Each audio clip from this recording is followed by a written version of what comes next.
Lenin's tomb at Red Square.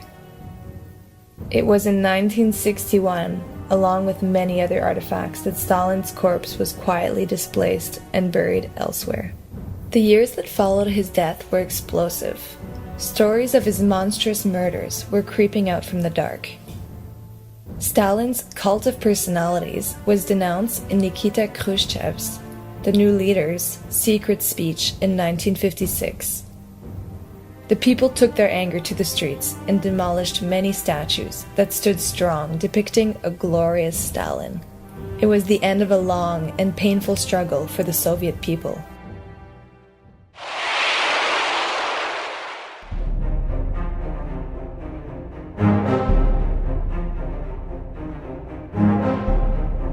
In October 1957, the USSR sends the first satellite in space. The space race was on. This race sparked an international attention towards the USA and the USSR. The public images becomes an essential aspect of the race. We choose to go to the moon in this decade and do the other things, not because they are easy, but because they are hard. If you look back at the two superpowers and the sort of saber rattling that was going on around the world, the thing you have to remember is that other countries did take note, and if one superpower or another had a major technological triumph for all the world to see, it really could sway the ideological viewpoint that country perhaps had in response to the superpower that had achieved that success. So there was a key line that the vice president under Kennedy, Lyndon B. Johnson, came up with when trying to sell the Apollo program to the president, and that was that if you're second in space, you're second in everything. With various strategies and misinformation, both sides were transforming their astronauts to look like heroes while making other astronauts seem less successful. In the USSR, many faces were disappearing from photos. In fact, many versions of the same picture can often be found.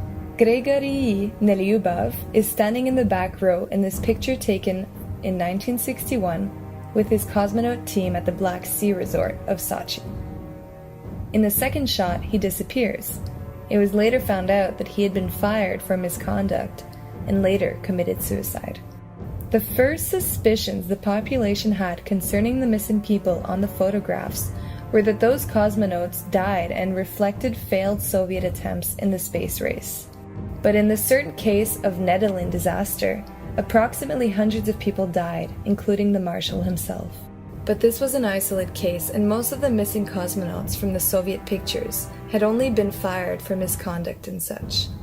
Nonetheless, this was a negative effect on the public trust towards the Soviet government, the exact opposite effect to what was envisioned when they tampered with the images.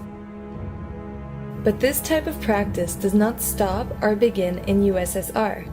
As far back as the 15th century before Christ, cases such as the one of Queen Hatshepsut indicates that this could be a practice much more universal than we would think.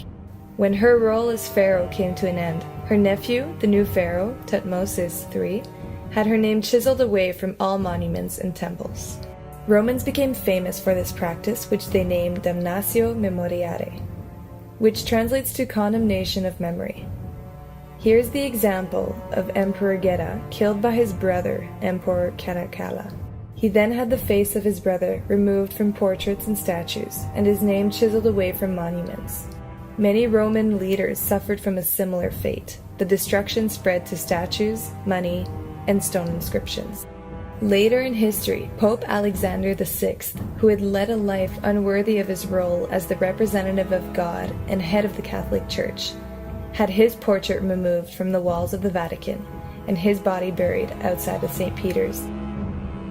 Following the French Revolution, commemorative plates that had any representation of the monarchy and the church had the emblems removed from their surfaces. This plate, which read Vive la Nation, le Roi et l'Église, was reduced to Vive la Nation. This one had the Fleur de Lys removed.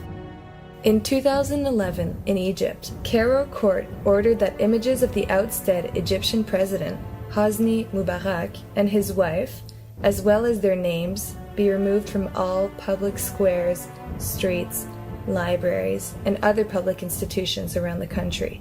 But to this date, Regardless of all the efforts put into removing such figures from history, we still know about all these rulers and important figures. Therefore, we can assume that Damnatio Memoriae fails at truly changing history.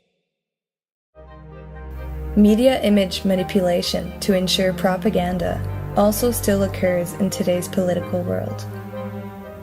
Modifications such as the 1994 O.J. Simpson Times cover are happening at many levels.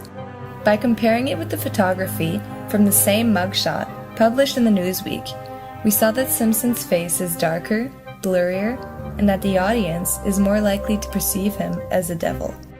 This Brian Walsky's epic photography of a British soldier in Basra, published by the LA Times, was in reality a juxtaposition of two photographs. Which one looks most like a hero helping poor citizens? But those manipulations aren't only used for political purpose. In our consumer era, image modification is often used to create needs by making ourselves uncomfortable with our image. While Brian Walsky was dismissed from the Times staff for juxtaposing two photographs, the publicity industry uses many human bodies to create one. We alter women's bodies so that they have no more pores. They become unrealistically thin, and they are manipulated in such ways that their eyes are larger and so are their heads. Like all propaganda, these types of imagery have an effect on our subconscious, even though they fail to hide the truth. We've been trying to change and modify history by changing and modifying pictures, books, text, and much more. We fail at destroying certain memorabilia, but others will forever be forgotten. To this day, we are still manipulating and censoring images in different contexts. One form remains very popular: advertisement. Do we have to fear for conspiracy? Now? Probably not. Do we have the obligation as a society to look at the harm it can do? It is important as educators. We need to look at the past and make sure that the future generations are aware of censorship and what kind of changes that brings to our society.